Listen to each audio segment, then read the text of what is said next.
हरे कृष्ण ज्ञानतिमिरन्धस्य ज्ञानाञ्जनशलाकया चक्षुरुन्मिलितं येन तस्मै श्रीगुरवे नमः। But there is a chance because Maya is very strong. Because sometimes they come out of sentiment, join this movement, and again falls down. Sometimes. অনেকে হয়তো আবেগের বশে কৃষ্ণ ভক্ত হয়, মঠে চলে আসে ব্যবসা বাণিজ্য ছেড়ে, হয়তো একটা ব্যবসা করছিল বা চাকরি করছিল, তো অনেক সময় আবেগের বশে মনের কষ্টে অনেক সময় বাড়িতে ঝগড়া করে মঠে চলে আসে, অনেক সময় হয়। কিন্তু মঠে এসে কিছুদিন থাকার পরে তাদের অনেক সময় পতন হয়, সবার না, কিছু কিছু ভক্ত এরকম তাদের মঠে আসে আউট অফ সেন্টিমেন্ট, কিছু একটা মনের আবেগে চলে আসে, কিছুদিন থাকার পরে তাদের পতন হয়। But there is a chance because maya is very strong. এতে অবাক হওয়ার কিছু নেই। প্রভুপাদ বলতেন, কেউ যদি উন্নতি করে অবাক হবে, আর কেউ যদি কারো যদি পতন হয় বিন্দুমাত্র অবাক হবে না। কেউ যদি উন্নতি করে অবাক, বাবা কি করে মায়ার সংসারে কি করে মায়াকে জয় করে উন্নতি করছে, অবাক হওয়ার ব্যাপার। আর কেউ যদি পতন হয় কারো, অবাক হওয়ার কোনো কারণ নেই। Because Maya is very strong. Devi Hasha Gunamoyi Mama Maya Durataya. Krishna বলছেন যে আমার এই মায়া শক্তিকে অতিক্রম করা সবচেয়ে কঠিন, সবচেয়ে কঠিন। ওয়ান মে ফল ডাউন, সুতরাং যে কারো পতন হতে পারে, কেউ গর্ব করে বলতে পারবে না যে আমার পতন হবে না, যে কারো পতন হতে পারে। ভগবত গীতা says ভজন অপক্ষ না, ভাগবত says ভজন অপক্ষ পথত্বত যদি। ভজন অপক্ষ, অপক্ষ মানে ইমেচিউর, কাঁচা, অপক্ষ মানে ইমেচিউর, কাঁচা। ভজনাতে কাঁচা, সাধন ভজনে কাঁচা, ভক্তি জীবনে কাঁচা, যার ফলে তার পতন হতে পারে। পথত্বত যদি তার পতন হয়, ইজ নট ম্যাচিউর, সে ভক্তি জীবনে পরিপক্কতা লাভ করেনি। In immature stage, by some reason or other, if he falls down, then yatra pavavatra budhamishya kim, সেই অপক্ষ অবস্থায় কোনো কারণে, অপক্ষ অবস্থায় কোনো কারণে যদি তার পতন হয়, বলছে তাতে কোনো লস নেই, তাতে কোনো লস নেই। কৃষ্ণ ভক্তি হচ্ছে এমন একটা পথ, কে যদি একবার হরিনাম করে আর না করে জীবন, তাতেও তার কোনো লস আছে? কোনো লস নেই। আমাদের একজন মহারাজের অপারেশন হয়েছিল, অপারেশনের সময় অজ্ঞান করে না, তো মহারাজকে অজ্ঞান করবে, ডাক্তার ইঞ্জেকশন নিয়ে এসছে, ইঞ্জেকশন দেওয়ার পরে আপনি অজ্ঞান হয়ে যাবেন। তখন মহারাজ বললেন দাঁড়ান দাঁড়ান দাঁড়ান, আমি একটু হরে কৃষ্ণ মহামন্ত্রটা বলি। বলেন। বলছে হরে কৃষ্ণ কৃষ্ণ কৃষ্ণ হরে, বন্ধ, ইঞ্জেকশন ঢুকে দিয়েছে, ইঞ্জেকশন দিয়ে দিয়েছে, উনি আর দ্বিতীয় লাইনটা আর বলতে পারেননি, অজ্ঞান হয়ে গেছে। ডাক্তারও ধৈর্য ধরেনি, ডাক্তার যদি একটু দাঁড়িয়ে থাকতেন তাহলে পুরো মন্ত্রটাই বলতে পারতেন। উনি অর্ধেক মন্ত্র বলেছেন, হরে কৃষ্ণ কৃষ্ণ কৃষ্ণ হরে, বলার সঙ্গে সঙ্গে ইঞ্জেকশন ঢুকিয়ে দিয়েছে, আর অজ্ঞান হয়ে গেছেন। 3 দিন উনি অজ্ঞান ছিলেন, কারণ অপারেশন তো বুঝেই, ওনার নাড়ি বুড়ি কাটা হয়েছে, 3 দিন অজ্ঞান ছিলেন।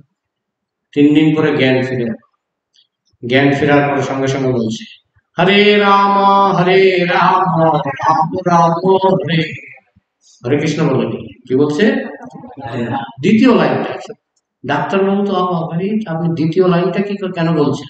আমি প্রথম যখন অজ্ঞান হয়েছিলাম তখন প্রথম লাইনটা বলে অজ্ঞান হয়েছিল, আর যখন জ্ঞান ফিরল 3 দিন পরে, তখন আমার যেহেতু আমি প্রথম লাইনটা আগে বলেছি, অটোমেটিক আমার দ্বিতীয় লাইনটা চলে আসলো। তো এই ছোট্ট একটা ঘটনার মাধ্যমে আমরা বুঝতে পারি ভক্তিটা নষ্ট হয় না। তুমি যেটুকু করবে, এখানে 3 দিনের গ্যাপে আমরা দেখতে পেলাম, 3 দিনের গ্যাপে তিনি হরে কৃষ্ণ মহামন্ত্রের প্রথম লাইনটা বলে অজ্ঞান হয়েছেন। 3 দিন পরে যখন জ্ঞান ফিরে এলো, তিনি হরে কৃষ্ণ মহামন্ত্রের দ্বিতীয় লাইনটা বলেছিলেন। তা আমরা যদি কৃষ্ণ ভক্তি ইনকমপ্লিট রেখেও যদি আমাদের মৃত্যু হয়, পরের জন্মে আমাদের যেখানে আমরা শেষ করে গেছিলাম সেখান থেকে আবার শুরু হবে। বলা হচ্ছে কোনো লস নেই। দেন হোয়াট ইজ দ্য লস? কি লস? কোনো লস নেই। দেয়ার ইজ নো লস, কোনো লস নেই। Suppose he join out of sentiment and executed devotional service for some time under the direction of the spiritual master. মনে করো সে আবেগের বশে সেই ইস্কনে যোগদান করলো এবং কিছুদিন গুরুদেবের নির্দেশে সেই ইস্কনে জীবনযাপন করলো। According to the regulations of the শাস্ত্র, সে শাস্ত্রের নিয়ম কানুন মেনে, শাস্ত্রে যে সমস্ত আমাদের যেমন 4টা নিয়ম, তো জানো সবাই, 4টা নিয়ম সবাই জানো, 4টা নিয়ম পালন করতে হয়, 16 মালা জপ করতে হয়। তো এগুলি মেনে সে হয়তো 1 মাসই মন্দিরে কাটাবে, এরকম আমি দেখেছি মায়াপুরে। ভক্ত আসে, জয়েন করে 1 মাস পরে আর দেখা যায় না, বুঝেছ? তাদের লস হয় কিনা, প্রশ্নটা হচ্ছে তাদের কোনো লস হয় কিনা। উত্তর হচ্ছে তাদের কোনো লস নেই। But incidentally he falls down, হয়তো কোনো কারণবশত তার হয়তো পতন হল। he becomes a victim of the মায়া, সে মায়ার শিকার হয়ে গেল। এসেছিল ভক্ত হতে, কিন্তু হয়ে গেল মায়ার শিকার, গিয়ে আবার মাছ মাংস এসব ধরেছে, বুঝেছো? কেউ হয়তো মদ খেত, সে ভক্ত হয়েছে, ভক্ত হয়ে আবার মায়ার শিকার হয়ে আবার গিয়ে মদ খাওয়া শুরু করেছে। তো বলছে তার কোনো লস নেই, মানে যেটুকু তার ভক্তি লাভ হয়েছে সেটা পার্মানেন্ট হয়ে গেল। ভাগবত says still there is no loss, যদিও সে মানে মায়ার শিকার হয়ে গেল, ভাগবত বলছে যে তার কোনো লস নেই। there is no loss, কোনো লস নেই। On the other hand, a person who is engaged in his occupational duty very sincerely, he has not become a devotee. Bhagavad says, what does he gain? আবার অন্য পক্ষে একটা লোক খুব সুন্দরভাবে তার বাড়ি ঘরের ডিউটি, বর্ণাশ্রমের ডিউটি, তার চাকরির ডিউটি সব খুব সুন্দরভাবে করছে, কিন্তু সে ভক্ত নয়। তাই ভাগবত প্রশ্ন করছে কি লাভ? সে সব ডিউটি সুন্দরভাবে করছে, পিতামাতার প্রতি ডিউটি, সন্তান সন্ততির প্রতি ডিউটি সে সুন্দরভাবে করছে, কিন্তু সে ভক্ত নয়। ভাগবতে বলা হচ্ছে হোয়াট ডাজ হি গেইন? তার কোনো লাভ, কি লাভ? তার কোনো লাভ নেই।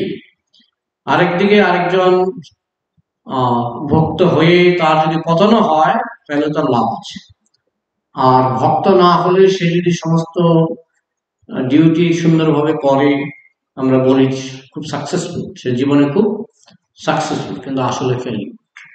ভক্ত না হওয়া পর্যন্ত ফেলিউর, ভক্ত না হওয়া পর্যন্ত সে যতই হয়তো মাসে 1 লাখ টাকা বেতন পায়, কিন্তু ফেলিউর।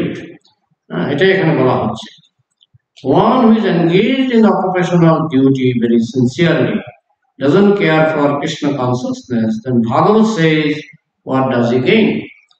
খুব নিষ্ঠার সঙ্গে সে তার যে দায়িত্ব সে পালন করে, নিষ্ঠার সঙ্গে সে তার জাগতিক ধর্ম পালন করে, কিন্তু সে কৃষ্ণ ভক্ত নয়, সে কৃষ্ণকে পাত্তা দেয় না, কৃষ্ণ ভবনামৃতকে পাত্তা দেয় না।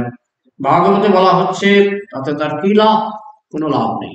সে যত সুন্দরভাবেই তার জাগতিক দায়িত্ব পালন করুক না কেন, 1 পয়সার লাভ নেই। He does not gain anything, তার কোনো লাভ হয় না।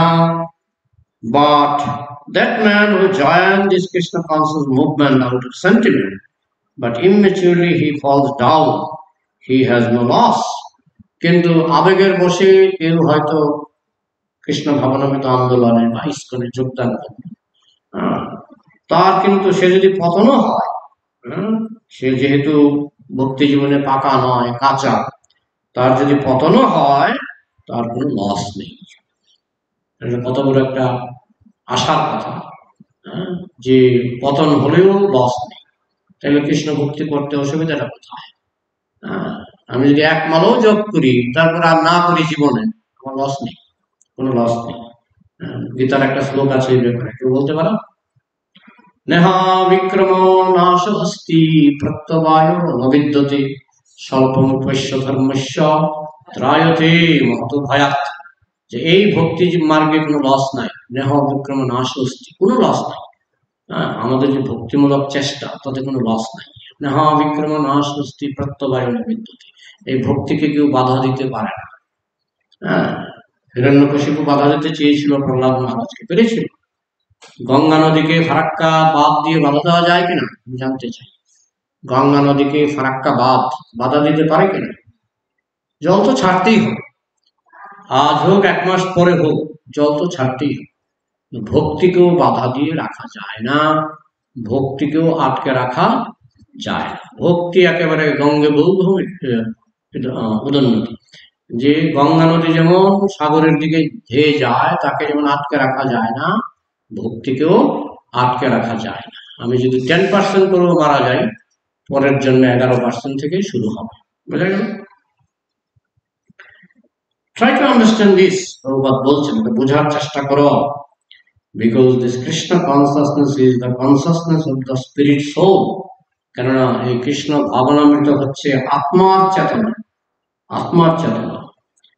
That is reality. আত্মার চেতনা মানে সেটা বাস্তব, আর সব স্বপ্ন। এই সংসারে আমরা যা কিছু দেখছি, ভোগ করছি, সব স্বপ্ন।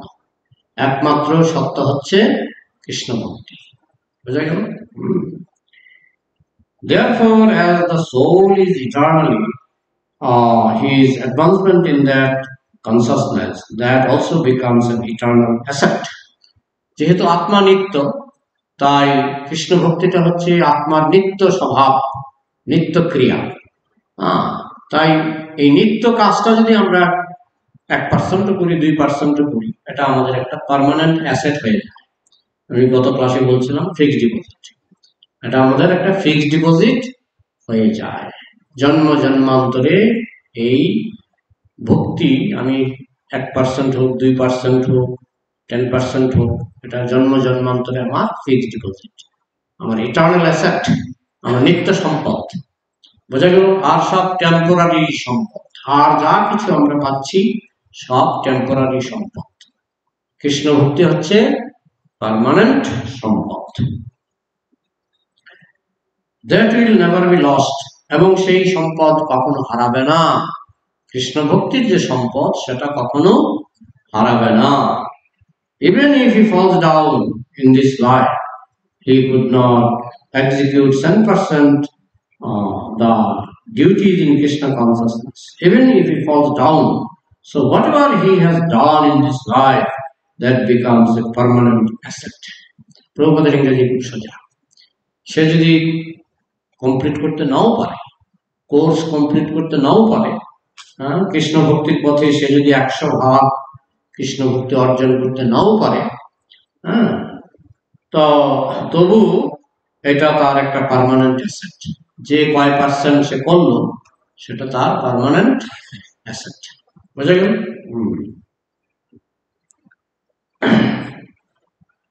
So that from next life he will be given chance, এবং সে পরের জন্য আবার সুযোগ পাবে। এই জন্য যত পার্সেন্ট করে গেল, পরের জন্য তাকে আবার সুযোগ দেওয়া হবে, সে যাতে আবার যেখানে শেষ করেছিল সেখান থেকে শুরু করতে পারে। শুচিনাং শ্রীমতাঙ্গে যুগভ্রষ্ট অভিজায়তে। তার জন্ম হবে বৈষ্ণব পরিবারে, জন্ম হবে পবিত্র পরিবারে, যে পরিবারে মদখোর গাঁজাখোর নাই সেরকম পরিবারে তার জন্ম হবে, এবং ধনী পরিবারে। শুচিনাং শ্রীমতাং, শ্রীমতাং মানে ধনী, ধনী পরিবারে তার জন্ম হবে। কেন? যাতে তার খাবার দাবারের টেনশন করতে না হয়, যে জব করবো, যে আমি তো, আমার তো পয়সা রোজগার করতে হবে। কিন্তু ধনী পরিবারে জন্মালে, এমন ধনী পরিবার আছে যে বাবার মৃত্যুর পরেও সন্তানকে কিছু করতে হয় না। আছে না এরকম ধনী পরিবার? আছে। বাবা মারা গেলেও সন্তানকে কিছু করতে হয় না, যার বাবা যার টাকা জমিয়ে গেছে তাতেই তার কয়েক পুরুষ চলে যাবে, এরকম আছে ধনী পরিবার। তো সেই রকম ধনী পরিবারে জন্মায়, শুচিনাম মানে পবিত্র পরিবারে জন্মায়, এবং বৈষ্ণব পরিবারে জন্মায়। So that from next life he will be given chance, পরের জন্ম থেকে তাকে সুযোগ দেওয়া হবে। In ordinary karmic life, there is no guarantee that you will get next life a human body. আমরা যখন ভক্তি বাদ দিয়ে আমরা যখন এই সাধারণ কাজকর্ম করি, পরের জন্মে মানুষ হবো কিনা কোনো গ্যারান্টি নাই। কৃষ্ণ ভক্তি বাদ দিয়ে যদি আমরা সাধারণ কাজকর্ম করি, ব্যবসা বাণিজ্য ইত্যাদিতেই থাকলাম, কৃষ্ণ ভক্তির নাম গন্ধ নিলাম না, পরের জন্মে মানুষ হওয়ার কোনো গ্যারান্টি নেই। কিন্তু কৃষ্ণ ভক্তি করলে, সামান্য কৃষ্ণ ভক্তি যদি তুমি করো, তোমার যদি পতনও হয়, তুমি মানুষ হয়ে জন্ম হবে, এই গ্যারান্টিটা আছে। অ্যাকর্ডিং টু হিজ কর্ম he will get A body. যারা কৃষ্ণ ভক্ত নয়, কর্ম অনুসারে সে দেহ পাবে। এটা হতে পারে শুকরের দেহ, হতে পারে বিড়ালের দেহ, হতে পারে বাঘের দেহ। যদি কৃষ্ণ ভক্ত না হয়, সে পরের জন্মে তার কর্ম অনুসারে দেহ পাবে। Maybe animal body or maybe ডেমিগডস body, সেটা হতে পারে পশুর দেহ, আবার বেশি কর্ম ভালো করলে সে যাবে স্বর্গে, বলতে পারে। তাহলে তো কিছু লাভ হলো, সেটা লাভ নয়। কেন লাভ নয়? কারণ স্বর্গে গেলেও তোমার পুণ্য ফুরিয়ে গেলে তোমাকে আবার পৃথিবীতে এসে জন্মগ্রহণ করতে হবে। হ্যাঁ, তো পৃথিবীতে জন্মগ্রহণ করে তুমি যদি আবার পাপ করো, তুমি নরকেও চলে যেতে পারো। তার মানে স্বর্গে গিয়েও তোমার টেনশন শেষ হবে না, স্বর্গে গিয়েও আবার পৃথিবীতে এসে আবার তুমি নরকে যেতে পারো। সুতরাং স্বর্গে গিয়েও কোনো গ্যারান্টি নাই। But there is no certainty that she will get a human body. এমন কোনো গ্যারান্টি নাই যে সে মানুষের দেহ পাবে। সে যদি কৃষ্ণ ভক্তি না করে, সে মানুষের দেহ নাও পেতে পারে। But this man who out of sentiment joined in Krishna conscious movement and immaturely falls down, he is guaranteed to get a very nice human body. বাবা, একজন মানুষ সে যদি কৃষ্ণ ভক্ত হয়, সে যদি আবেগের বশে, আউট অফ সেন্টিমেন্ট, আবেগের বশে সে যদি কৃষ্ণ ভক্ত হয়, এখানে প্রভুপাদ বলছেন একটা গ্যারান্টি আছে। তার যদি পতনও হয়, একটা গ্যারান্টি আছে, সে পরের জন্মে খুব সুন্দর মনুষ্য দেহ পাবে, ভেরি নাইস হিউম্যান বডি। সে পরের জন্মে একটা সুন্দর মনুষ্য দেহ পাবে। That is stated in the Bhagavad Gita, Suchinam Srimatam Gehi Juga Prashna Vijayati. সেটাই ভগবত গীতায় বলা হয়েছে, সুচিনাং শ্রীমতাং গেহি যোগভ্রষ্ট। যোগভ্রষ্ট মানে এই ভক্তি যুগের পথে যার পতন হয়েছে, তাকে বলা হচ্ছে যোগভ্রষ্ট, ভ্রষ্ট হয়ে গেছে। হ্যাঁ, যোগ সাধনা থেকে ভ্রষ্ট হয়ে গেছে। তো তারও জন্ম হবে সুচিনাং শ্রীমত। সুচিনাং মানে পবিত্র, হ্যাঁ, শ্রীমতাং মানে ধনী। হ্যাঁ, এইসব পরিবারে তার জন্ম। হ্যাঁ, যে মানুষ জন্ম থেকেই ধনী, কিছু মানুষ আছে জন্ম থেকেই ধনী, তাই না? টাটার বাড়িতে যদি কেউ জন্ম হয়, জন্ম থেকেই ধনী। কোটিপতির বাড়িতে যদি জন্ম হয়, জন্ম থেকেই ধনী। He will get birth in a family, Suchinam. Suchinam means pious Brahmana family or devotees family. Suchinam মানে সুচি, পবিত্র পরিবার। সেটা হতে পারে ব্রাহ্মণ পরিবার, হতে পারে ভক্ত পরিবার। তবে এখানে মনে রাখতে হবে, ব্রাহ্মণ আর ভক্ত টাইটেলে নয়, পোশাকেও নয়। হ্যাঁ, আমি একটা বড় করে তিলক কাটলাম, তার মানে এই নয় যে আমি ভক্ত। আমার আচরণ যদি ভক্ত হয় তাহলে ভক্ত। ঠিক তেমনি আমার বড় টাইটেল আছে, ব্রাহ্মণ টাইটেল, কিন্তু আমি যদি মদ খাই, তাহলে কি আমি ব্রাহ্মণ? তো হি উইল গেট বার্থ, সেরকম পরিবারে, ভক্ত পরিবারে, বৈষ্ণব পরিবারে, শুদ্ধ ব্রাহ্মণ পরিবারে তার জন্ম হবে। or in rich family, কিংবা তার ধনী পরিবারে জন্ম হবে। The second class will get in rich family. যারা ফার্স্ট ক্লাস, তারা জন্ম পাবে বৈষ্ণব পরিবারে, সে ধনী হোক আর গরিবই হোক। আর যারা সেকেন্ড ক্লাস, তারা জন্ম পাবে ধনী পরিবার। ধনী পরিবারটাকে ফার্স্ট ক্লাস বলা হচ্ছে না। ফার্স্ট ক্লাস কোনটা? বৈষ্ণব পরিবার। The second class will get in rich family. যারা সেকেন্ড ক্লাস, তারা ধনী পরিবারে জন্মাবে। কারণ ধনী পরিবারে জন্মালেই যে তোমাকে সুযোগ দেওয়া হচ্ছে তুমি কাজ না করে সারাদিন জব করতে পারবে, সেই সুযোগ আছে। হ্যাঁ, কর্মচারী এসে তোমাকে খাবার দিয়ে যাবে, সেই সুযোগ আছে। তুমি সারাদিন বসে জব করতে পারো। কিন্তু তুমি যদি সারাদিন বসে মোবাইল দেখো, তাহলে তো আর ধনী পরিবারের জন্মে কোনো লাভ হলো না। হ্যাঁ, but both these families will give them chance to begin where he ended his Krishna consciousness in the last life, in his last life. এইভাবে তার পরের জন্মে সে যেখানে শেষ করেছিল, ধনী পরিবারে জন্মালো সেখান থেকে সে শুরু করতে পারবে, বৈষ্ণব পরিবারে জন্মালো সেখান থেকে সে শুরু করতে পারবে। He will begin from there, যেখানে শেষ করেছিল সেখান থেকে সে শুরু করবে। That is his opportunity. এই হচ্ছে তার জন্য সুযোগ, যে কৃষ্ণ ভক্তি করতে করতে সে যদি সম্পূর্ণ করতে নাও পারে। এমনকি ব্রিটিশ আমলে যারা ডাক্তারি পড়তো, ডাক্তারি তখন বোধ 5 বছরের কোর্স ছিল, 5 বছর ডাক্তারি করার পরে ফেল করলো, তো ডাক্তার ব্রিটিশ সরকার তাদেরকে একটা সার্টিফিকেট দিত। সার্টিফিকেটের মধ্যে লেখা থাকতো, মনে করে এমবিবিএস ফেল, তো তারা লিখতো, আমি টাইটেলটা মনে নেই, তারা লিখতো এমবিবিএস এফ মানে ফেল। এবং তারা ওষুধের দোকান খুলতে পারতো, তারা ছোটখাটো রোগের চিকিৎসা করতে পারতো, তারা ইনজেকশন দিতে পারতো, এগুলো সরকার থেকে অনুমতি দেওয়া হতো। তার মানে তার সে যদি ফেলও করে সে কিছুটা সুযোগ পেত, যাতে ইনজেকশন দিয়ে হোক, ওষুধ বিক্রি করে হোক, সে মানে খেয়ে বেঁচে থাকতে পারে। তো এটা যদি একটা সাধারণ ডাক্তার লাইনে যদি এরকম, এখন আছে কিনা জানি না,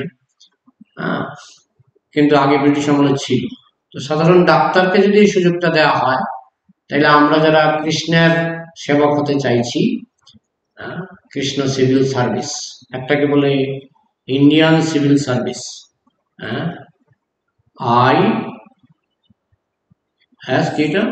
আইএস বলা হয় সংক্ষেপে, is, Indian civil service.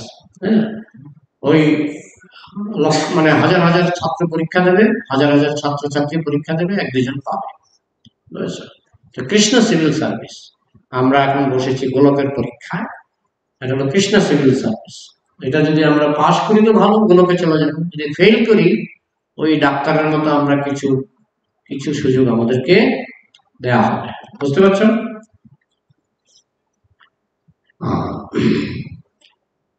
Therefore there is no loss, তাই কোনো লস নেই। His next life as human being is guaranteed, পরের জন্মে সে মানুষ হবে, এটা গ্যারান্টি আছে। Even if he falls down, তার পতন হলেও সে মনুষ্য জন্ম পাবে। But others who does not take to Krishna consciousness, doing his own duty, but he will get a body according to his karma. আর অন্যরা তারা কৃষ্ণ ভক্তি করেনি, কিন্তু তারা তাদের নিজেদের ডিউটি খুব সুন্দরভাবে করেছে, তারা কর্ম অনুসারে দেহ পাবে, সেটা মনুষ্য দেহ হতে পারে, স্বর্গেও হতে পারে। এখন মনুষ্য দেহে লাভ বেশি না স্বর্গে গেলে লাভ বেশি? বলো, মনুষ্য দেহে লাভ বেশি, কারণ মনুষ্য দেহে তুমি কৃষ্ণ ভক্তির অনুশীলন করতে পারবে, প্র্যাকটিস করতে পারবে। স্বর্গে গেলে তুমি ভোগ বিলাসে মেতে যাবে, স্বর্গে গেলে কৃষ্ণকে স্মরণে আসে না, সব ভোগ বিলাস। আর স্বর্গে গেলে এখন যে সময়টা যাচ্ছে, এটার নাম হচ্ছে সুবর্ণযুগ, মহাপ্রভুর সময় সুবর্ণযুগ। স্বর্গে গেলে সেখানে 1 লাখ বছর থাকবে, 2 লাখ বছর থাকবে, এসে দেখবে পৃথিবীতে সুবর্ণযুগ শেষ, সুবর্ণযুগ আর নেই। That is the difference between the karmis and the devotees. এই হচ্ছে ভক্ত এবং কর্মীর মধ্যে পার্থক্য। ভক্তের ভবিষ্যৎ উজ্জ্বল, কর্মীর ভবিষ্যৎ অন্ধকার। কর্মী মানে যারা খায় দায় তৃপ্তি করে, even if he is not successful to execute the devotional service, ভক্তি মার্গে এসে সে যদি ভক্তি জীবন সম্পন্ন করতে নাও পারে, তবু তার ভবিষ্যৎ উজ্জ্বল। But whatever he has done, 10%, 20%, 50%, that is his asset. সে যেটুকু করতে পারলো, 10% হোক, 20% হোক, 50% হোক, সেটা হচ্ছে তার অ্যাসেট, সম্পদ। It will never be lost, এবং এটা কোনো জন্মে এটা নষ্ট হবে না। এটা এমন নয় যে 1 জন্ম ধরে চলবে, তুমি 1,00,000 জন্ম পরে ওটা পাবে। তুমি যেটা ফিক্সড ডিপোজিট করেছো, এটা 1,00,000 জন্ম পরেও পাবে, বুঝেছো? এটা নষ্ট হবে না। That is being stated. এটাই এখানে বলা হচ্ছে। আমরা কি প্রশ্ন উত্তরে যাব না আরো আমরা কিছুক্ষণ প্রশ্ন উত্তর করি, তারপরে আমরা সময় থাকলে আমরা আরো পড়ব। বলো। হ্যাঁ, নাম তো আমি দেখেছি 11টা থেকে 11:10, 11টা থেকে 11:10। যারা 11:10-এর পরে এসছেন আপনারা অর্ধেক কুপন দিয়ে দিই, আমি কুপনটা ছেড়ে ছেড়ে দিয়ে দেবো, আসুন। নামটা লেট লিখে দাও, লেট। এই যে কোথায় আছে খাতাটা?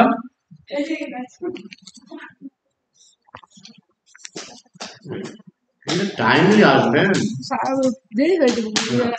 এই যে অন্নপূর্ণা,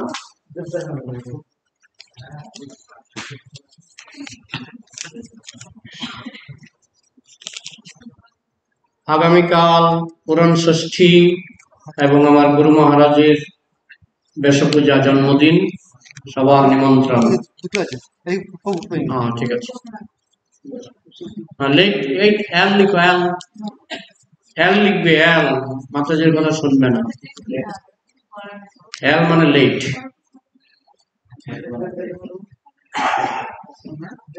কৃষ্ণ ভক্তিতে লেট হলেও এটাই তো বলছে, লেট হলেও লস নেই, লস নেই।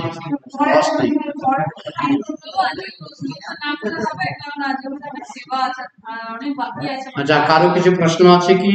হ্যাঁ বলো। হ্যাঁ বলো।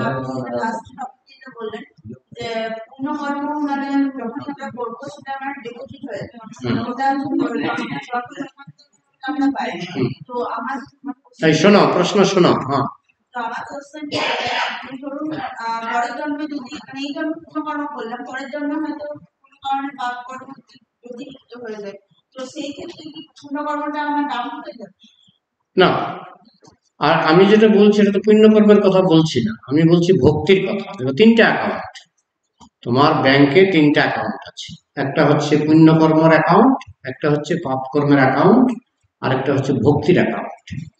পুণ্য কর্মের অ্যাকাউন্টে তুমি 20% জমালে, এই 20% আলাদা। পাপ কর্মের অ্যাকাউন্টে তুমি 30% জমালে, সেই 30% আলাদা। একটার দ্বারা একটা কাটে না, পুণ্যের দ্বারা পাপ কাটে না, পাপের দ্বারা পুণ্য কাটে না। আর ভক্তির অ্যাকাউন্ট এটা আলাদা, এটার সঙ্গে পুণ্য কর্ম পাপ কর্মের কোনো যোগাযোগ নেই। এই 3টা অ্যাকাউন্ট আছে। মনে করো তোমার স্টেট ব্যাংকে একটা অ্যাকাউন্ট, ICICI ব্যাংকে একটা অ্যাকাউন্ট, আর ওভারসিজ ব্যাংকে আরেকটা অ্যাকাউন্ট। তাহলে মানুষের জীবনে 3টা অ্যাকাউন্ট, পাপ কর্মের অ্যাকাউন্ট, পুণ্য কর্মের অ্যাকাউন্ট, আর ভক্তির অ্যাকাউন্ট। পাপ কর্ম শাস্তি ভোগ করতে করতে পাপ কর্ম শেষ, স্বর্গ ভোগ করতে করতে বা জাগতিক সুযোগ সুবিধা ভোগ করতে করতে পুণ্য কর্ম শেষ, ভক্তি শেষ হবে না। ভক্তির অ্যাকাউন্টটা ফিক্সড ডিপোজিট, এটা কখনো শেষ হবে না। বোঝা গেল? অন্য অ্যাকাউন্ট গুলি টেম্পোরারি। বলো, আর কি প্রশ্ন আছে বলো। হ্যাঁ,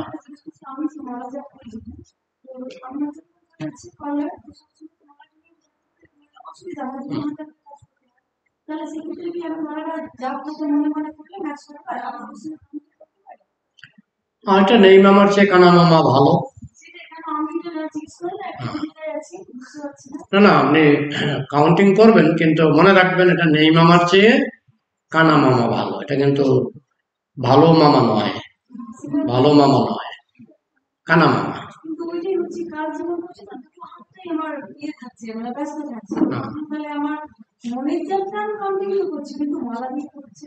সে ঠিক আছে, কিন্তু ভবিষ্যতে আপনি কি করবেন, আপনি যদি ভোরে উঠতে পারেন, ভোরে উঠে 16 মালা শেষ করে নেবেন বাড়িতে, কাজে যাওয়ার আগে। কারণ যারা আপনার পার্লারে আসবে তারা নিশ্চয়ই কটায় আসে? 10টার পরে। 10টার মধ্যে তো আপনি 16 মালা কেন, 32 মালা শেষ করতে পারবেন। ডাল বসিয়ে দিলেন রান্নাতে, ডাল সিদ্ধ হলো, আপনি মালা করলেন।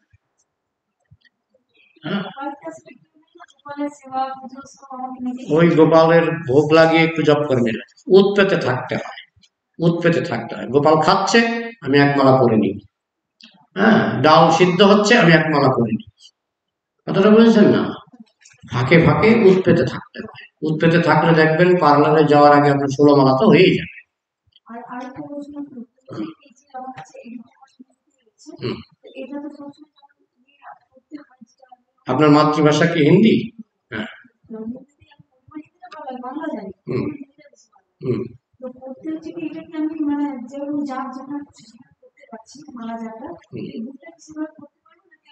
সিরিয়ালি পড়লে সিরিয়ালি পড়ুন, শেষ হলে আবার প্রথম থেকে ধরুন, আবার শেষ হলে আবার প্রথম থেকে ধরুন। সিরিয়ালি পড়লে কৃষ্ণ তো সিরিয়ালি বলেছেন না, কৃষ্ণ সিরিয়ালি বলেছেন, আপনিও সিরিয়ালি পড়ুন।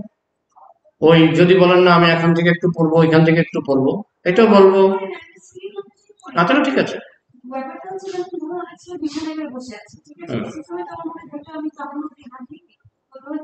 হ্যাঁ হ্যাঁ পারবেন পারবেন, বিছানাগুলো পরিষ্কার পরিচ্ছন্ন রাখবেন,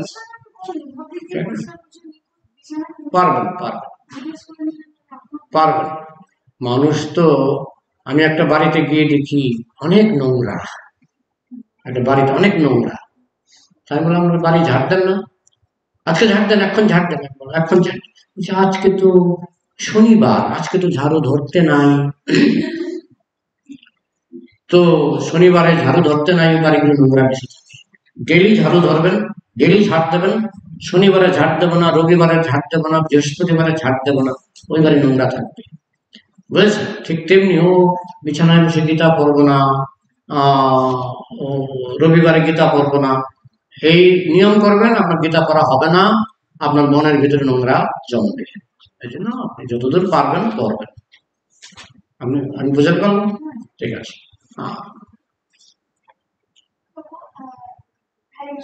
হরে কৃষ্ণ।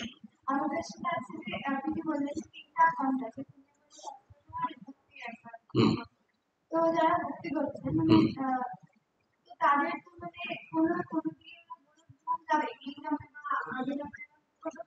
হুম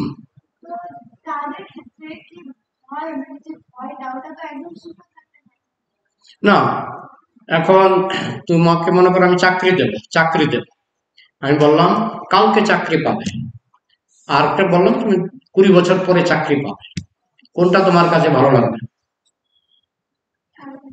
কালকের চাকরিটা ভালো লাগবে, কালকে পেয়ে যাবে চাকরি, ভালো লাগবে। আমি যদি বলি 20 বছর পরে চাকরি দেওয়া হবে তোমাকে, তোমার ভালো লাগবে? ঠিক তেমনি গোলকে যাওয়া, তুমি এই জন্মেই যেতে চাও না মানে লক্ষ জন্ম পরে যেতে চাও? কোশ্চেনটা ভালো করে বুঝিয়ে বলো।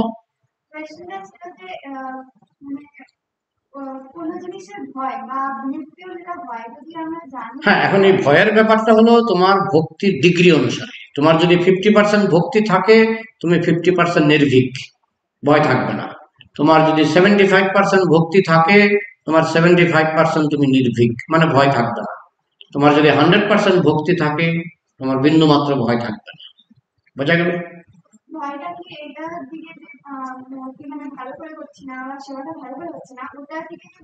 না ওই ভয় না, ভয় মৃত্যু ভয়, অ্যাক্সিডেন্টের ভয়, এটা সাপের কামড়ের ভয়, জাগতিক ভয়। হ্যাঁ, ভক্তি ঠিক মতো করছি না, এটাও ভক্তি। আমি ভক্তি করতে পারছি না, হায় হায়, এই যে অনুতাপ, এটাও ভক্তির অঙ্গ। বোঝা গেল? হম। প্রভুদের, হ্যাঁ। হরে কৃষ্ণ প্রভু, আমি জানি না কতটা ভালোভাবে বোঝাতে পারবো প্রশ্নটা, এখনই মাথার মধ্যে এসছে যে ভক্তি যখন কেউ করছে তখন সে ভক্তিটা ক্যারি ফরওয়ার্ড হচ্ছে তার পরবর্তী জন্মে, এবং সে মানুষ হয়ে জন্মাচ্ছে, ঠিক আছে। কিন্তু এরকম নয় যে পুণ্য করলে সে মানুষ হয়ে জন্মাবে, সে স্বর্গে যাবে এবং সেখানে তার যখন পুণ্য শেষ হবে সে যে কোনো ভাবে জন্মাতে পারে। একটা ডকুমেন্টারি দেখছিলাম যেখানে প্রভুপাদজিকে প্রশ্ন করছেন একজন ডিভোটি যে জন্ম মৃত্যু থেকে যদি বেরোতে হয় তাহলে সেটা কত সময় লাগবে বা কি প্রসেস, এরকম একটা কোশ্চেন করেছিলেন যে how much time it will take. তো ও বলছেন যে ইট টেকস অনলি 1 week। এবং উনি ভগবত গীতার 1866 উনি বললেন যে যখন আমি আমার ধর্ম ত্যাগ করে সমর্পণ করব, আমি আর জন্ম মৃত্যুর মধ্যে থাকবো না। তো এই সমর্পণ আর ভক্তি, এটার মধ্যে কি ডিফারেন্সটা? মানে কোনো ডিফারেন্স নেই। কৃষ্ণের কাছে সমর্পণ মানে কৃষ্ণের নির্দেশ মতো জীবন যাপন করা, কোনো ডিফারেন্স নেই। তাহলে তার আর কোনো জন্ম মৃত্যুর মধ্যে সে থাকছে না। হ্যাঁ, কিন্তু নির্ভর করছে আমি যে সমর্পণ করছি সেটা কি সত্যি সত্যি সমর্পণ করছি না সমর্পণের অভিনয় করছি। হ্যাঁ, প্রভুপাদ দৃষ্টান্ত দিয়েছেন যে একজন তাল গাছের নিচে একটা মোমবাতি জ্বালিয়েছে, আর তাল গাছের উপরে একটা হাড়ির মধ্যে চাল ডাল বসিয়ে জল দিয়ে বসিয়ে দিয়েছে। নিচে মোমবাতি জ্বলছে, ওই হাঁড়িতে চাল সিদ্ধ হবে কিনা? হবে না। কিন্তু আপনি যদি প্রেসার কুকারে বসিয়ে দেন ডাইরেক্ট আগুনে, তাহলে 15 মিনিটে আপনার হয়ে যাবে। আর যদি তাল গাছের উপরে বসিয়ে মোমবাতি জ্বালিয়ে দেন তাহলে এই জন্ম হবে না, তাই না? ঠিক সেরকম আপনার যদি নকল আত্মসমর্পণ হয় তাহলে এই জন্ম আপনার মুক্তি হবে না বা ভগবানকে লাভ হবে না। কিন্তু আত্মসমর্পণটা যদি জেনুইন হয়, খাঁটি হয়, তাহলে 1 মিনিটে আপনি ভগবানকে পেয়ে যান। কিন্তু সমস্যা হচ্ছে আমাদের আত্মসমর্পণটা খাঁটি থাকে না, মনের মধ্যে প্রতারণা থাকে, ডুপ্লিসিটি থাকে, তো যার জন্য আমাদের দেরি হয়। বোঝা গেল? আর স্বর্গে যাওয়ার পরে মানে যখন যখন অর্থলোকে আসে সেটা কিরকম? সেটা তার কর্ম অনুসারে, তার পুণ্যের অ্যাকাউন্টে স্বর্গ পাওনা ছিল, সে পুণ্যের অ্যাকাউন্ট ভোগ করলো স্বর্গে। তারপরে যদি তার পাপ থাকে, সে পৃথিবীতে এসে পশু জন্ম পেতে পারে। এটা পাপ পুণ্যটা আলাদা অ্যাকাউন্ট, আমি বললাম সম্পূর্ণ আলাদা অ্যাকাউন্ট। পুণ্যের অ্যাকাউন্টে আপনার ধরুন আছে 50%, আর পাপের অ্যাকাউন্টে আছে 50%। তো যমরাজ আপনাকে জিজ্ঞেস করবে কোনটা আগে ভোগ করতে চাও। যারা বুদ্ধিমান তারা বলে আগে পাপের অ্যাকাউন্ট আগে ভোগ করতে চাই। তো নরকে যায়, কিছু কষ্ট পেয়ে আবার এসে স্বর্গে জন্মায়। কথাটা বলেছেন। তো এখন সে যদি বলে আমি পুণ্যের অ্যাকাউন্টটা আগে ভোগ করতে চাই, সে স্বর্গে যাবে। স্বর্গে গিয়ে তার টেনশন, এই স্বর্গ শেষ হলে তো আবার নরকে যেতে হবে। তার মানে স্বর্গটাও সে ভালো মতো ভোগ করতে পারে না, কারণ তার মনের ভিতরে টেনশন। এই জন্য পাপের শাস্তিটা আগে ভোগ করে নিলে আর টেনশন থাকে না, এরপরে স্বর্গে গেলে হয়। তারপরে টেনশন আছে, স্বর্গ পুণ্য ফুরিয়ে যাবে, তাকে আবার পৃথিবীতে এসে জন্মগ্রহণ করতে হবে। তবে যদি সে নরকে গিয়ে পাপ ভোগ করে থাকে, এগুলির অ্যাকাউন্ট চিত্রগুপ্ত রাখে, তাকে কি জন্ম দেবে এটা একদম কর্ম অনুসারে হিসাব করে তাকে জন্ম দেওয়া হয়। এমনও কর্ম আছে তাকে নরকে যেতে হয় না, সে স্বর্গে হয়তো 1,00,000 বছর কাটালো, তারপরে সে পৃথিবীতে এসে শুকর জন্ম লাভ করলো, এরকম হতে পারে। আবার মনুষ্য জন্ম লাভ করতে পারে। এটা নির্ভর করবে একেবারে অ্যাকাউন্ট ধরে ধরে। আপনি কত টাকা পাবেন, আপনি এটিএম ঢোকালেই তো হবে না। এটিএম তো আপনাকে এমনিতে টাকা দেবে না, আপনি যত টাকা জমিয়েছেন সেই টাকাটাই এটিএম আপনাকে দেবে, তাই না? তো ঠিক সেই রকম আপনি স্বর্গে কত বছর থাকবেন, স্বর্গ থেকে কি পশু জন্ম পাবেন না মনুষ্য জন্ম পাবেন, এটা সবটাই নির্ভর করবে আপনি অ্যাকাউন্টে কি জমিয়েছেন তার উপরে। না, শুধু বলেই দেওয়া হয়েছে কৃষ্ণ ভক্তি থাকলে এসব প্রশ্নই উঠে না। হ্যাঁ, সেটা তো আপনি থার্ড অ্যাকাউন্টের ফল পেয়ে যাবেন, বুঝেছেন? আসছি। হ্যাঁ, বলছি যে আমি শুনেছিলাম একটা লেকচারে যে বৈকুণ্ঠে গেলে নাকি আবার ঘুরে আসতে হবে। দেখো, বৈকুণ্ঠে গেলে কাউকে ফিরে আসতে হয় না, কিন্তু স্বাধীনতা থাকে। যদি অহংকার করে, মানে আমাদের তো ভগবানের না, অহংকার থাকলে তুমি বৈকুণ্ঠে যাবে কেন? তোমাকে তো ঢুকতেই দেওয়া হবে না, বৈকুণ্ঠে ঢুকতেই দেওয়া হবে না। তুমি যোগ্য না হলে, অহংকার মানে অযোগ্য, তুমি যোগ্য না হলে বৈকুণ্ঠে ঢুকতেই দেওয়া হবে। বৈকুণ্ঠে ঢুকলে আর ফিরে আসতে হয় না, তবে স্বাধীনতা থাকে। আমি যদি মনে করি ফিরে আসবো, আমি আসতে পারি, কিন্তু সেই স্বাধীনতা থাকলেও একবার আমরা আগুনে হাত দিয়ে হাত পুড়েছি, আবার দ্বিতীয়বার কি আগুনে হাত দেব না। এই জন্য বৈকুণ্ঠে গেলেও কাউকে ফিরে আসতে হয় না, কিন্তু স্বাধীনতা খোলা আছে, তুমি ফিরে আসতে চাইলে আসতে পারবে, কিন্তু কেউ আসে না।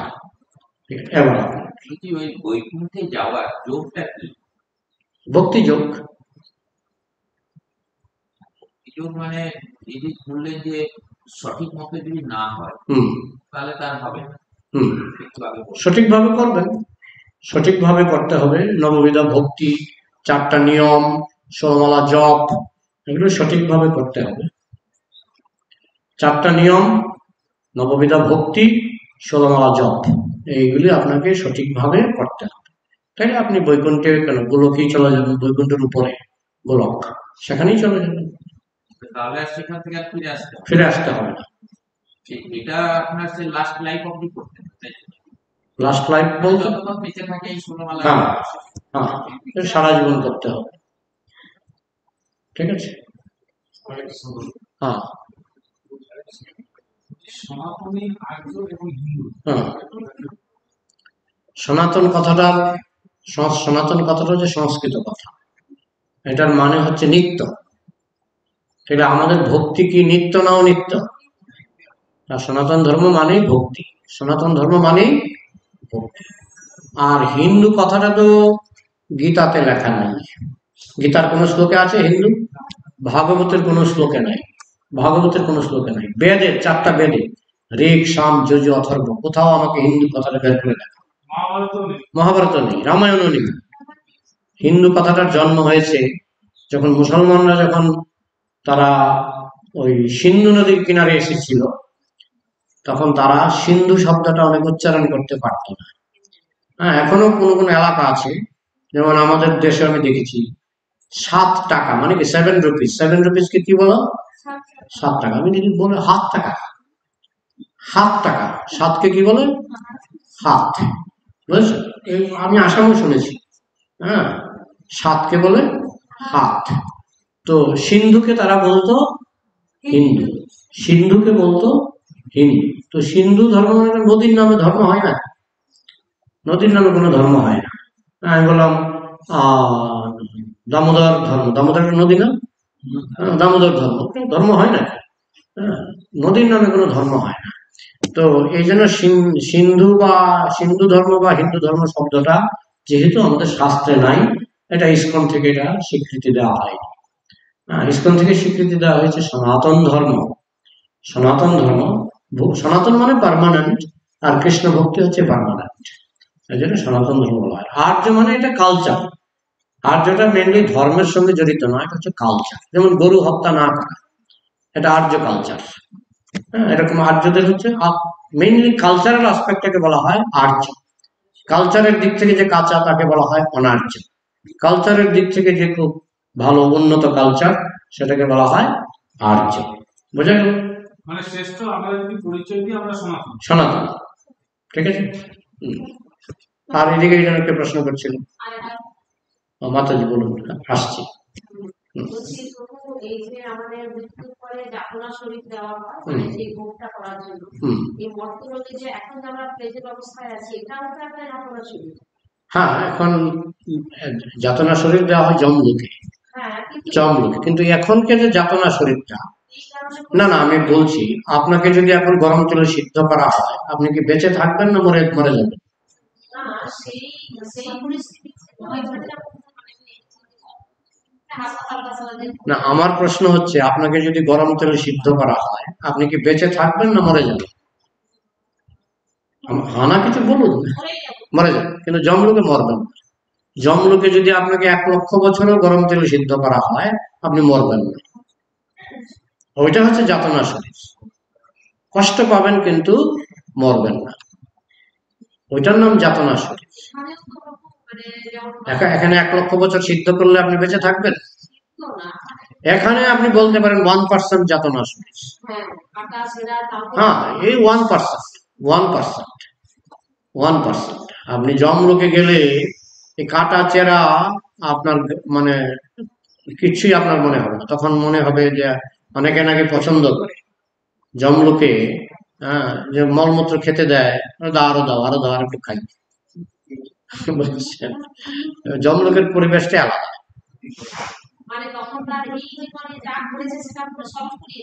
হ্যাঁ, একজন এক মহিলা কোলা বিক্রি করেছিল। কোলা চেনে নেই তোমরা? কথা বলছো কোলা চেনেন? কোলা, ধান ঝাড়ার কোলা কি বলে এখানে? কুলো। হ্যাঁ, তো কুলো বিক্রি করেছে, পয়সা দেয়নি। ওই ভদ্রলোক পয়সা দেয়নি। পরে ওই যে কুলো বিক্রি করতো সেও একটু পাপ করেছিল, আর যে কুলোটা কিনেছিল পয়সা দেয়নি সেও পাপ করেছিল। দুজনেই নরকে গেছে। তো ওই চিত্রগুপ্ত খাতা উল্টাচ্ছে, যে লোকটা একজনের কাছে কুলো কিনেছিল কিন্তু পয়সা দেয়নি। যে ওই লোক যার কাছ থেকে কুলো কিনেছিল সে কোথায়? সে এখন জমলোকে আছে, তাকে ডাকা। তখন তাকে ডাকা হলো, বলে আপনার কুলোটা কত বড় ছিল? যে এই সাইজের ছিল। বলছে ঠিক এই সাইজের চামড়া তার পিঠের থেকে কেটে নিন। মানে যেগুলো নিয়ে পয়সা দেয়নি তার থেকে ওই মাপের কুলুর মাপের চামড়াটা কেটে নিল। যমদূত সাহায্য করেছে, ওই কুলুর মাপের চামড়া তার পিঠের থেকে কেটে নেওয়া হয়েছিল। তো আমরা তো পৃথিবীর কষ্ট দেখে মনে করি এটাই বুঝি জমপুরি। জমপুরির কষ্ট দেখলে তখন মনে হবে পৃথিবীতে মানুষ অনেক ক্যান্সার হোক আর যক্ষা হোক অনেক আরামে আছে। হ্যাঁ, জম লোকের কষ্ট হচ্ছে আসল কষ্ট। বোঝা গেল? আর কি? হরে কৃষ্ণ। আমার ছেলেটা অ্যাপোলো ব্যাঙ্গালোরে সিস্টের অপারেশন ডাক্তার জন্ম থেকেই ছিল, আগে দিয়েছিলাম 1 বছর আগে করার দরকার, কিন্তু এখন আর এমন দেখা হোক এমআরআই করা আর সিস্টের অপারেশন ভালো আছে, সেবার ধরুন যেন আর ফিউচার জগন্নাথের কাছে প্রার্থনা করবেন। তাহলে রাখবো নাকি এখানে, নাকি তোমাদের নাকি কি সেবা আছে আজকে? কি সেবা? প্রভু মালা বানানো আছে, আর জগন্নাথের পাগড়ি বানানো আছে। আচ্ছা, আমি তাড়াতাড়ি ছেড়ে দিচ্ছি। বলো আর কি প্রশ্ন? এইটা প্রশ্ন, এটা প্রশ্ন, তোমার প্রশ্ন আছে নাকি? আচ্ছা, তাহলে 3টা প্রশ্ন। শ্লোকটা এখন আর বলবো না, আপনি দেরি করে আসবেন, আমাদের তো ক্লিক দেবেন, হবে না। না, এটা আপনি ওদের কাছ থেকে জেনে নেবেন। হ্যাঁ বলো।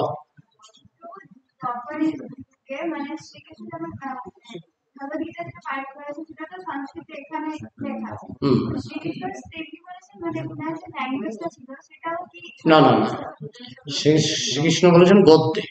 গদ্য বুঝো? প্রোজ, গদ্য পদ্য বুঝো তো? শ্রীকৃষ্ণ বলেছেন গদ্যে। সেটাকে কবিতা করেছেন তারই অবতার ব্যাসদেব। তো যেহেতু দুজনেই কৃষ্ণ, ব্যাসদেব ও কৃষ্ণের অবতার, তাই পদ্যটাকে আমরা তারই বাণী হিসাবে ধরি, কারণ যেহেতু ব্যাসদেব হচ্ছেন কৃষ্ণের সপ্তাবেশ অবতার। বুঝতে পারছেন?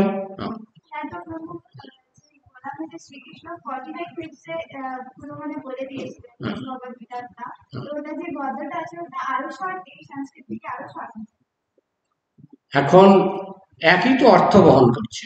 উনি ব্যাসদেব কবিতার ছন্দে লিখেছেন আর কৃষ্ণ গদ্য ছন্দে বলেছেন, কিন্তু অর্থ তো একই আছে। এখন এটা তো আর গদ্যটা তো আমরা পাচ্ছি না। কৃষ্ণ জানে গদ্যটা হলে আমাদের পক্ষে অসুবিধা হবে, তাই ব্যাসদেব, যিনি কৃষ্ণেরই সপ্তাবেশ অবতার, উনি এটা ছন্দবদ্ধ করে দিলেন যাতে আমাদের সুবিধা হয়। সুতরাং আমরা ছন্দটা নিয়েই সন্তুষ্ট থাকি, গদ্যটা কৃষ্ণ কি বলেছিলেন সেটা ভুলেই যাও। হ্যাঁ, তোমার। আমরা সকলেই জানি যে সনাতনী হচ্ছে একমাত্র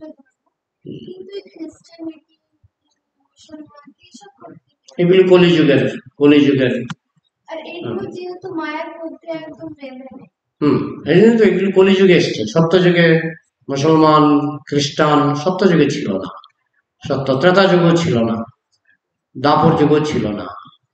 কলিযুগে তাও 1400 বছর আগে এসছে, বুঝছো? খ্রিস্টানিটি এসছে 2000 বছর আগে, তাই তো? তাহলে এখানে রাখবো। জয় ইয়ৎফরাম ক্লাস কি? আচ্ছা, কালকে আসবে তো সবাই? কালকে সবাই চলে এসো 9টার মধ্যে। 11টার সময় একটু গুরু মহারাজের জীবনী থেকে আলোচনা হবে, আর 12টার মধ্যে পুষ্পাঞ্জলি, তারপরে প্রসাদ ইত্যাদি হবে। হরে কৃষ্ণ।